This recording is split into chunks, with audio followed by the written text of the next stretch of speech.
लड़की ने चाहे पेपर पर कोई भी उत्तर लिखा हो, अंतिम अंकन चरण में उसे पूर्ण अंक मिलेंगे। लेकिन इससे भी अजीब बात यह है कि पेपर पर लिखा गया सामग्री वास्तविकता में बदल जाता है।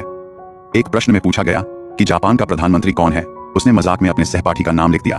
कौन जानता था कि अगले दिन वह सहपाठी जापान का प्रधानमंत्री बन जाएगा। इस खबर को सुनकर लड़की तुरंत डर गई। फिर अगले प्रश्न में पूछा गया कि अमेरिका का राष्ट्रपति कौन है। अंग्रेजी नहीं जानने वाली लड़की ने तो जवाब ही नहीं दिया। लेकिन अगले दिन अमेरिका का राष्ट्रपति गायब हो गया।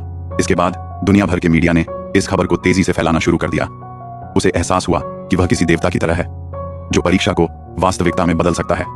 दुनिया में अराजकता न फैले, इसलिए उसने तुरंत अपना फोन निकाला और नामों को सही किया। उस सहपाठी ने फिर से छात्र का रूप धारण कर लिया और अमेरिका का राष्ट्रपति फिर से जनता के सामने आ गया।